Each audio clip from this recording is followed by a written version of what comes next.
பேச்சு பேசுறாங்க. அந்த மாதிரி ஏகப்பட்ட பேச்சு பேசியிருக்காங்க. முதல்ல நம்ம பார்க்க போறது புரட்சி புயல் வைகோ அவர்களுடைய பேச்சு. ஏங்க, ஒரு கூட்டணி ஒன்று அமைச்சிருக்கீங்களே, அது என்னங்க ஒரு மாதிரியா இருக்கு அப்படின்ற மாதிரி பத்திரிகையாளர்கள்லாம் கேட்டுட்டாங்க. என்ன கேட்டீங்க, இது என்ன கோஸ்ட்னு நினைச்சிங்களா? கூட்டணிங்க, no outgoing, only incoming அப்படின்னு சொல்லி வைகோ அவர்கள் ஆவேசமாக அதுக்கு பதில் சொல்லியிருக்காரு. அப்புறம் அந்த நிதிஷ்குமார் கூட ஏதோ சண்டேலாம் சொன்னாங்களே அப்படின்னு கேட்டதுக்கு அதுக்கும் பதில் சொல்லியிருக்காரு. கேளுங்களேன். ஒரு கட்சிக்குள்ளேயே கோஷ்டிகள் பிரிஞ்சால் மோதிக்கிட்டே இருப்பாங்க, சந்தர்ப்பம் வரும்போது ஒன்றாயிடுவாங்க. இது கூட்டணி, பல கட்சிகள் சேர்ந்த கூட்டணி. இதில் பேச்சுவார்த்தை சுமூகமாகவே நடைபெற்றது. நான் 4 கூட்டங்களிலே கலந்து கொண்டேன். பெரிய அளவுக்கு கருத்து மோதல்களோ எதுவும் இல்லை. ஆனால் நிதிஷ்குமார் அவர்கள் இந்தியிலே முழுமையாக பேச ஆரம்பித்தவுடன் முதல் எதிர்ப்பு குரல் நான் எழுப்பினேன். we are at a loss, we are in darkness என்று நான் சொன்னேன். TR பாலு அவர்களும் அதனை எதிர்த்தார்கள். கூட்டத்திலே பெரும்பாலோர் எங்கள் கருத்துக்குத்தான் ஆதரவாக இருந்தார்கள். இது அந்த கூட்டத்திலே கண்டேன். இனி பேச்சுவார்த்தை நடக்கின்ற பொழுது நரேந்திர மோடி அரசு, பாஜக ஒன்றிய அரசு இனி திரும்ப வரக்கூடாது என்ற முடிவிலே உறுதியாக இருப்பதனாலே இந்த கூட்டணி வெற்றி பெறும் என்றுதான் நான் நம்புகிறேன். ஓ, அதான் சண்டையா அப்படின்னு எல்லாரும் கேட்டு முடிச்சதுக்கு அப்புறமா பாஜக இருக்காங்க இல்லையா, பாஜக அந்த கட்சி கூட இப்போ யாரெல்லாம் கூட்டணி வைப்பாங்க, யாரெல்லாம் அவங்களுக்கு ஃப்ரெண்ட்ஸ் அப்படின்னு அண்ணாமலை கிட்ட போய் கேட்டோம். அண்ணாமலை சார் நீங்கள் என்ன சார் சொல்கிறீங்க அப்படின்னும் போது, ஒரு பாஜக தலைவராக எங்களை பொறுத்த வரைக்கும் நீங்களுக்கு ஒரே ஒரு கண்டிஷன் தான், அந்த கண்டிஷனை நீங்கள் ஏற்றுட்டா எங்களுக்கு ஃப்ரெண்டு, இல்லைனா என்மி அப்படின்னு சொல்கிறாரு. அப்படி என்ன கண்டிஷன் அவர் வச்சிருக்காரு அப்படின்றத பாருங்க. இதை பொறுத்தவரை யாரெல்லாம் நம்முடைய பிரதமர் அவர்களை ஏற்றுக்கொள்கின்றார்களோ, நம்முடைய பாரத பிரதமர் நரேந்திர மோடி அவர்கள் 3வது முறையாக ஆட்சிக்கு வர வேண்டும் என்று யாரெல்லாம் நினைக்கின்றார்களோ, விரும்புகின்றார்களோ, உழைக்கின்றார்களோ, அவர்கள் அனைவரையும் நாங்கள் நண்பனாகத்தான் பார்க்கிறோம். எங்களை பொறுத்த வரைக்கும் அவங்களுக்கு அந்த இன்டென்ஷன் இருக்கணும். எங்களோடு சேர்ந்தாங்க அப்படின்னா அந்த பேசிக் மினிமம் கண்டிஷன் என்ன அப்படின்னா, மோடிஜியை அவங்க நேசிக்கணும், இந்தியாவை நேசிக்கணும், 3வது முறை நம்முடைய பிரதமர் வருவதற்கு பாடுபடணும். இதான் பேசிக் மினிமம் கண்டிஷன் தான். அப்புறம் இன்னும் ஒரு 2-3 மாசம் இருக்கு, பொறுத்திருந்து பார்ப்போம் அண்ணா. ஓ, மோடி மட்டும்தான் இப்போ காரணம். மோடி அவர்களை டேடி அப்படின்னு சொல்றவங்கலாம் கூட்டணிக்குள்ள இல்லை அப்படின்னு சொல்றவங்களாம் வெளியில ஓகே அப்படின்றது பாஜகவுடைய கூட்டணி கணக்கு என்னெல்லாம் புரிஞ்சிருச்சு இல்லை. அப்படி போயிட்டு இருக்கும்போது இந்த பக்கத்தில் பார்த்தீங்க அப்படின்னா நிவாரணம் கொடுங்க, எங்களுக்கு நிவாரணம் கொடுங்க அப்படின்னு ஒட்டுமொத்த தமிழ்நாடுமே கேட்டுட்டு இருக்கு. குறிப்பாக எதிர்கட்சிகள்லாம் பார்த்தீங்க அப்படின்னா சென்னையிலே மழை வெள்ளம் அள்ளுன்னு அள்ளிக்கிட்டு போச்சு. இந்த பக்கம் பார்த்தீங்க அப்படின்னா தூத்துக்குடி கன்னியாகுமரி பக்கமும் கொட்டுச்சு. என்ன கொடுத்தீங்க? பாதிப்புக்கு ஏற்ற நிவாரணம் தானே நாங்கள் கேட்குறோம், அதை கொடுங்க அப்படின்னு கேட்டுட்டு இருக்காங்க. அதுக்கே தனியாக கூட்டெல்லாம் போட்டு கேட்குறாங்க. இங்கே யார் கேட்குறாங்கன்னு பாருங்க. இந்த சட்டத்தை எதிர்கட்சிகள் இல்லாமலேயே நிறைவேற்றிவிட்டு அவர்கள் விரும்புகிற ஒருவரை சீஃப் எலெக்ஷன் கமிஷனராக போட்டு அவர்கள் விரும்புகிறபடி இவிஎம் தில்லுமுள்ளு வேலைகளை செய்து அவர்கள் விரும்புகிறபடி 410 இடங்களில் வெற்றி பெற்றதாக அறிவித்துக் கொண்டு ஆட்சிக்கு வருவதற்கான எல்லா முயற்சிகளையும் செய்கிறார்கள். எனவே தேர்தலை சந்திப்பதற்கு முன்னதாக இந்தியா கூட்டணி தலைவர்கள் சந்திக்க வேண்டிய சவால் மிக மிக முக்கியத்துவம் வாய்ந்த ஒன்று. அதுதான் தோழர்களே, இவிஎம் கூடாது என்கிற அரசியல். இது இந்தியாவில் முதலில் வெகு மக்கள் களத்திலே இந்த நெருப்பை பற்ற வைத்த இயக்கம் விடுதலை சிறுத்தைகள் கட்சி என்பதை பெருமையோடு சொல்ல கடமைப்பட்டிருக்கிறேன். இந்த ஆர்ப்பாட்டத்திற்கு நம்முடைய தோழர்கள் இவிஎம் வேண்டாம், மீண்டும் வேண்டும் வாக்குச்சீட்டுகள் என்று நேற்று ஏறத்தாழ 30,000 துண்டறிக்கைகளை சென்னை, காஞ்சிபுரம், செங்கல்பட்டு, திருவள்ளூர் மாவட்டங்களில் 100க்கும் மேற்பட்ட இடங்களில் வழங்கியிருக்கிறார்கள். வழக்கமா திமுக கூட்டணி இருக்கக்கூடிய இடத்துலலாம் சீமான் அவர்கள் எதிர்த்து தான் நிற்பாரு. ஆனா இந்த நிதி கொடுங்க அப்படின்னு கேட்டுட்டு இருக்காங்க இல்லையா, அதுக்கு ஆதரவு கரமும் கொடுக்குறாரு சீமான் அவர்கள். என்ன நீங்க என்ன சும்மாவா கொடுக்குறீங்க? நீங்க எல்லாம் பாருங்க, நான் வந்தேன்னு வச்சுங்களேன் வேற மாதிரி ஆயிடுங்க அப்படின்னு சொல்லிட்டு அவர் எக்கச்சக்கமான பாயிண்ட்டுகளை எடுத்து விட்டுறாரு. நாங்க என்ன சும்மாவா கேட்குறோம், நீங்க என்ன கந்து வட்டியா வச்சிருக்கீங்க அப்படின்னு பயங்கர காரசாரமா பேசியிருக்காரு. நாம் தமிழர் கட்சி ஒருங்கிணைப்பாளர் சீமான் என்ன சொல்றாரு அப்படின்னு கேளுங்க. எங்க கொடுத்தாங்க, யார்கிட்ட கொடுத்தாங்க? இப்ப நம்ம இப்படி பேசுவோம் தம்பி. நான் ஒரு மத்திய அரசு, சென்ட்ரல் கவர்மெண்ட், நான் ஸ்டேட் கவர்மெண்ட், 2 பேர். நீ கவர்மெண்ட் நடத்துறியா, கந்து வட்டி நடத்துறியா? என் வரியை எடுத்துட்டு போயிட்டு திருப்பி நான் மாசம் மாசம் உனக்கு தேவைப்படும் போது கொடுக்குறேன்னா உன் வேலை என்ன? ஒரு வேலையும் இல்லையா உனக்கு? நீ ஏன் என் வரியை எடுத்துட்டு போயிட்டு திருப்பி எனக்கு பிரிச்சு தரணும்? அந்த வரியை நீயே வச்சுக்கிட்டு நிர்வாகம் செய்யணும்னு சொல்ல தெரியாதா உனக்கு? வேலை இல்லாத வேலை பார்த்துக்கிட்டு இருக்கேன். நீ என்ன கந்து வட்டி நடத்திக்கிட்டியா? என் வரியை எடுத்துட்டு போயிட்டு திருப்பி நான் கெஞ்சணும், அப்புறம் திருப்பி நாங்களா? என்ன உங்க காசா? மாநிலங்களின் நிதி தானே மத்திய அரசுக்கு நிதி. மத்திய அரசுக்குன்னு ஒரு வருவாய் பெருக்கத்துக்கு நீங்க எல்லாம் இருக்கிறீங்க, படிச்ச பிள்ளைங்க. ஒண்ணு சொல்லு, எல்ஐசி இருந்தது, அதையும் 60 விழுக்காடு பங்கு வித்துட்டேன். என்ன இருக்கு? இந்த நாட்டின் பொது சொத்து, இதன் மூலமாக வருவாய் பெருக்கம் அப்படின்னு நடுவண் அரசுக்கு யாராவது சொல்லுங்க, இதன் மூலமா வருது. நாங்க கொடுக்கிற காசு அதை வாங்கி வச்சுக்கிட்டு சேட்டை தானே. பேரிடர் காலங்களோட நான் உன்ட்ட பிச்சை எடுக்கணும். அதெல்லாம் எனக்கு இல்லை. எனக்கு ஒரே தாய். நீ கொஞ்ச நாளைக்கு ஆடுவ, நான் வந்தேன்னா ஒரே தாய், எனக்கு தமிழ் தாய். என் நாடு, என் மக்கள், என் நிர்வாகம், அவ்வளவுதான். நீ வந்து இதே குஜராத்லயோ இல்ல பீகார்லயோ உத்தரப்பிரதேசத்திலயோ வெள்ளம் புயல்னா இப்படி வந்து உங்களுக்கு கேவலமா இப்படி பேசிட்டு உட்காந்துருப்பீல. உடனே வருவீங்க, உடனே பறந்து வருவீங்க, அடுத்த நொடி 500 கோடி அறிவிக்கிறீங்க. அறிவிச்சீங்களா இல்லையா? நான் 1 ரூபா கொடுத்தா 40 திருப்பி தர்றீங்க. அவன் 1 ரூபா கொடுக்குறான், 3 ரூபாய் 80 திருப்பி கொடுக்குறீங்க. அப்படின்னா உனக்கு இந்தியன்னா ஹிந்தி பேசணும். ஹிந்தி பேசுறவன் தான் இந்தியன். ஹிந்தி பேசுற மாநிலங்கள் தான் இந்தியா. அப்படி என்ன எதுக்கு வச்சிருக்க? வரிக்காக, என் நிலத்தின் வளத்துக்காக. சீமான் அவர்கள் தாங்க தாங்க அப்படின்னு கேட்டுக்கிட்டே இருக்கும் போது கே பாலகிருஷ்ணன் அவர்கள் வந்து அவங்க தரமாட்டாங்க, தமிழ்நாட்டுக்கெல்லாம் தரவே மாட்டோம் அப்படின்றது தான் சொல்லாம சொல்றாங்க அப்படின்னு சொல்லிட்டு அதுக்கு ஒரு விளக்கமும் சொல்றாரு. அவர் என்ன சொல்றாரு அப்படின்னு கேட்கலாம் வாங்க. இன்றைக்கு மத்திய அரசு எப்படி ஒரு மாற்றாந்தாய் மனப்போக்கத்தோடு தமிழகத்தை வஞ்சித்துக் கொண்டிருக்கிறது என்பதை ஏராளமான விவரங்கள் மூலம் நாம் அறிய முடியும். தமிழகத்திற்கு ஏற்பட்டிருக்கிற வரலாற்றிலே இல்லாத இயற்கை இடர்பாட்டுக்கு 21,000 கோடி ரூபாய் நிதி கொடுக்க வேண்டும் என்று முதலமைச்சர் கோரிக்கை வைத்தால் இன்று வரையிலே வாய் நீட்டா வாய் உரையாற்றிக் கொண்டிருக்கிறார்களே தவிர, நீண்ட பேட்டிகளை அளித்துக் கொண்டிருக்கிறார்களே தவிர, ஒரு சல்லி காசை கூட தமிழ்நாட்டுக்கு தர மறுத்து வருகிறார்கள். இந்த லட்சணத்தில் வேற பிரதமர் முந்தா நாள் வந்தார். எல்லா ஊடக நண்பர்களும் சொன்னார்கள், பிரதமர் அறிவிக்க போறாரு, நிதி கொடுக்க போறாரு, தமிழ்நாட்டை பாஜக தலைவரெல்லாம் சொல்லிக் கொண்டிருந்தால் கொடுக்க போறாருன்னு.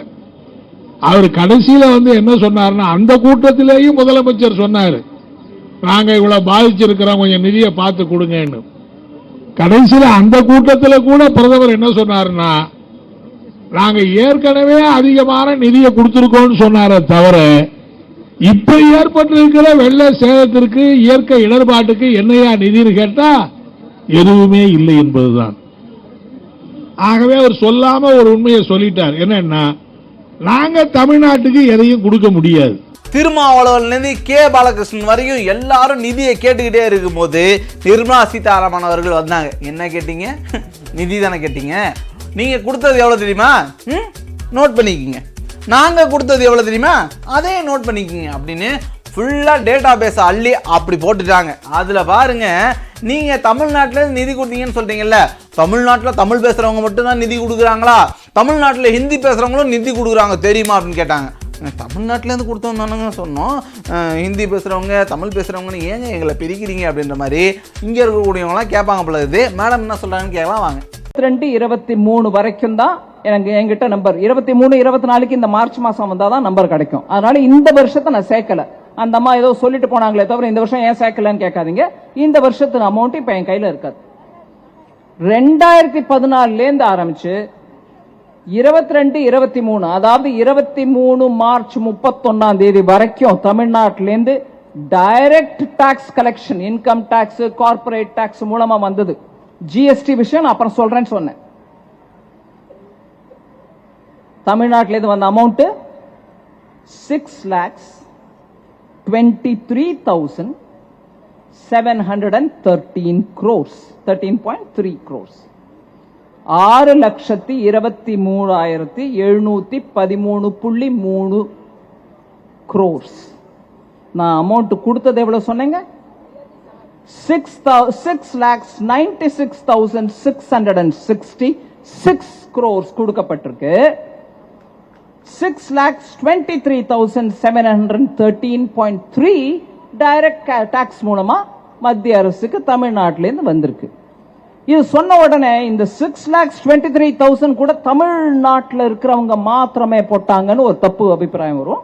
பட் தமிழ்நாட்டில் உரையக்கூடிய இன்கம் டாக்ஸ் கட்டக்கூடிய அவங்க ஹிந்தி பேசுறவங்களா இருந்தா கூட இங்க கட்டுறாங்க. அவங்க இப்படி வரி நிதி பகிர்வு அப்படின்றது ஒரு பக்கம் காரசாரமா போயிட்டு இருக்கும்போது, சார் எங்களால் முடிஞ்ச நிதியை நாங்கள் கொடுக்குறோம் சார் அப்படின்னு சொல்லிட்டு இந்திய யூனியன் முஸ்லீம் லீக் என்ன பண்ணியிருக்காங்க அப்படின்னா, திமுக கிட்ட போயிட்டு இந்தாங்க இந்த மழை பாதிப்புகளுக்காக மிக்ஜாம் புயல் நிவாரணம் வச்சுக்கோங்க, இதான் எங்களோட நிதி அப்படின்னு ஒரு அமௌண்ட்டை கொடுத்துட்டு வெளில வரும்போது, சார் நான் சார் திமுக கூட்டில் பேசிட்டுலாம் வந்துருக்கீங்க, அப்புறம்னா உங்களுக்கு சீட் கொடுப்பாங்களா அப்படின்லாம் கேட்கும்போது, நாங்கள் இப்பயே ராமநாதபுரத்தை எங்களுக்கு வச்சிருக்கோம் இல்லையா, அதை நாங்கள் அப்படியே கப்புன்னு பிடிச்சிக்குவோம், ராமநாதபுரம் எங்களுக்கு தான் அப்படின்னு சொல்லி அவங்க ஒரு மாதிரி பேசிட்டு வெளியில் வந்திருக்காங்க.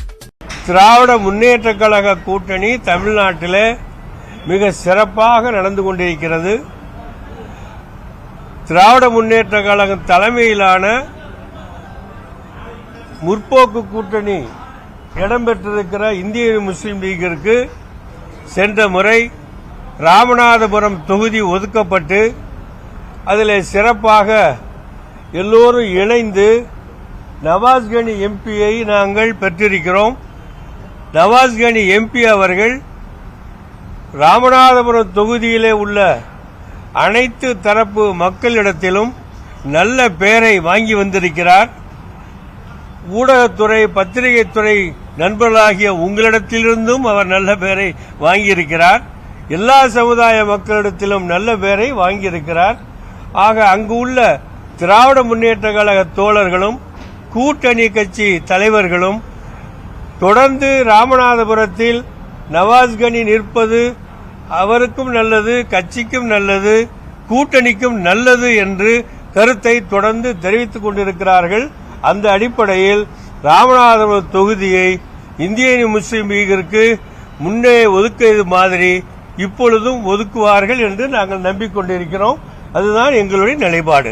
ஓ என்ன சார், ராமநாதபுரம் மட்டும் உங்களுக்கு முன்னு முடிவு பண்ணிக்கிட்டீங்க, இப்போ ராமநாதபுரம் போச்சு, அதுக்கு நவாஸ்கனி வந்துடுவார், அப்போது நாங்கள் என்ன பண்ணுறது, கூடவே வரோம் கூடவே போகிறோம், எங்களுக்கெல்லாம் சீட்டு கிடையாதா அப்படின்ற மாதிரி இந்தியன் யூனியன் முஸ்லீம் லீக்கில் இருக்க மற்ற ஆட்கள்லாம் யோசிப்பாங்க சார் அப்படின்னு சும்மா சொல்கிறேன். அது ஒரு பக்கம் இருக்க, இன்னொரு பக்கம் பார்த்தீங்க அப்படின்னு வச்சுங்களேன், சூப்பர் ஸ்டாரு யாருன்னு கேட்டா சின்ன குழந்தையும் சொல்லும், அந்த பாட்டை கேட்டுருப்பார் போல இருக்கு அண்ணாமலை அவர்கள்.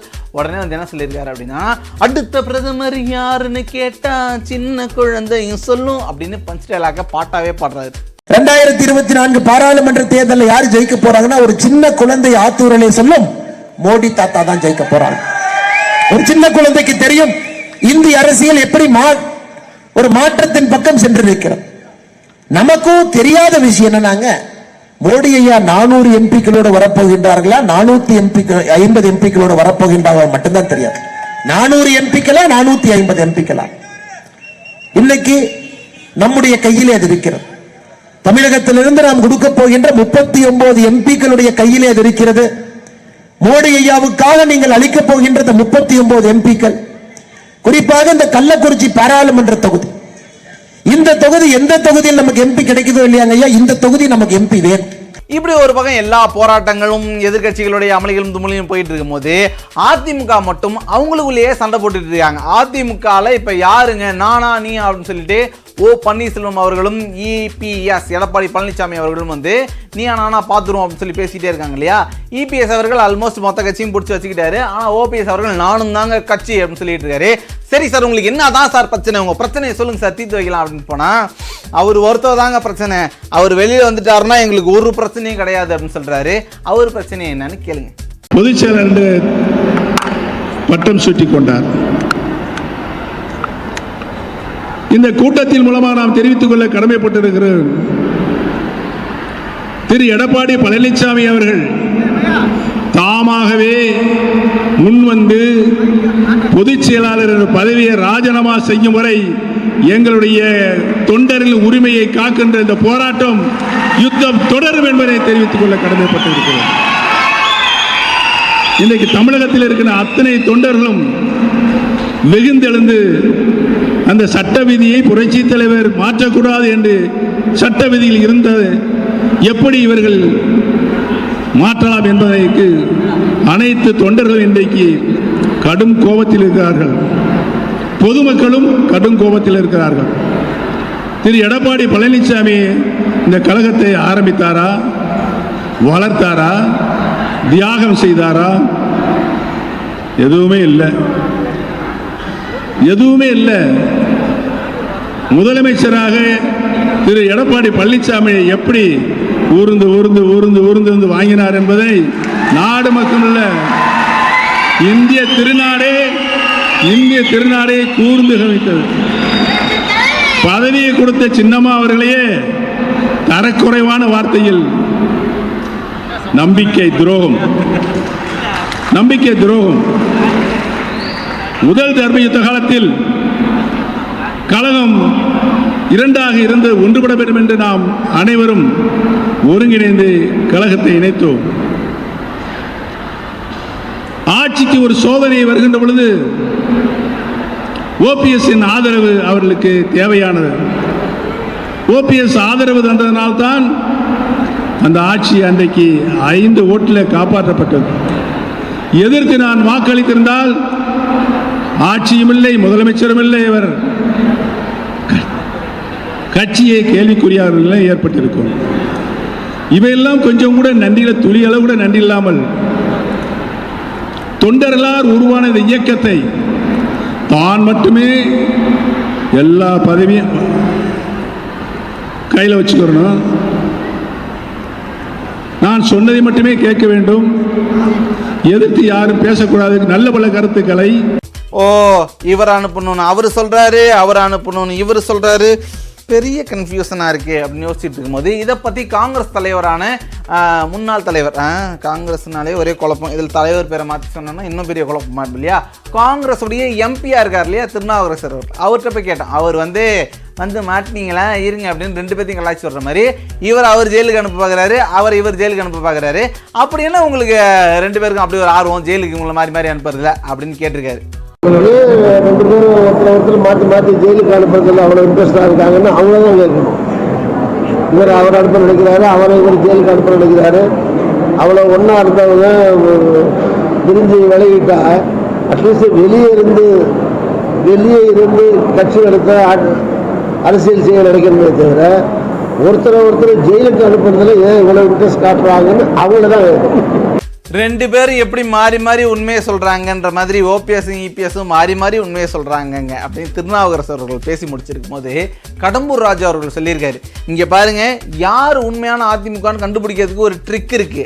இப்போ ஓபிஎஸ் அவர்கள் செய்த செயலை பார்த்தீங்களா, இதை வச்சே சொல்லிடலாம் அவர் உண்மையான அதிமுக இல்லை அப்படின்னு ஒரு பாயிண்ட் வச்சிருக்காரு. அது என்ன அப்படின்னு பாருங்க.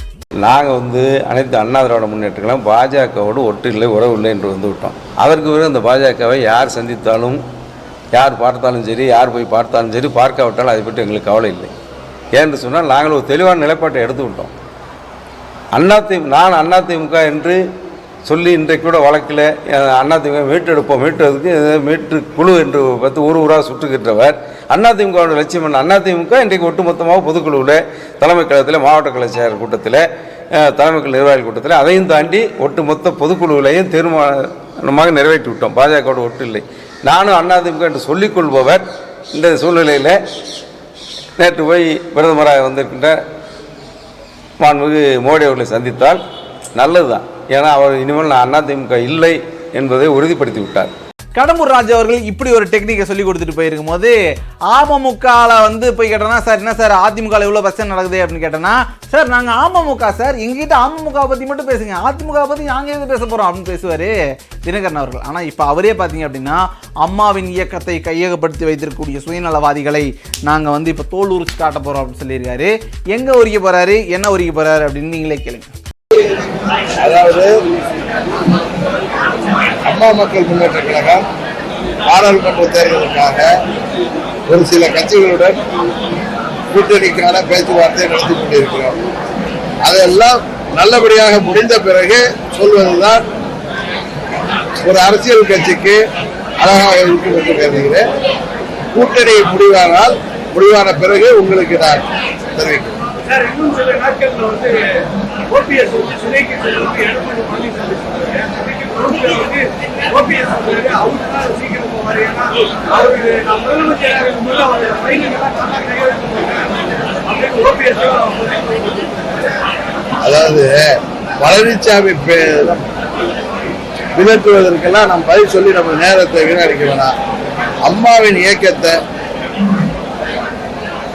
கையகப்படுத்தி வைத்திருப்பவர் அந்த சுயநலவாதிகள் மக்கள் மன்றத்திலே அவர்கள் போகின்ற காலம் வெகு விரைவில் வரும்.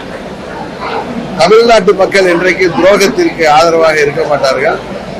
துரோகம் செய்தவர்கள் அதற்கான பலனை அனுபவிக்கின்ற காலம் வருங்காலத்திலே வரும் என்பதை மாத்திரம் இந்த நேரத்தில் சொல்லிக்கொள்ள விரும்புகிறேன்.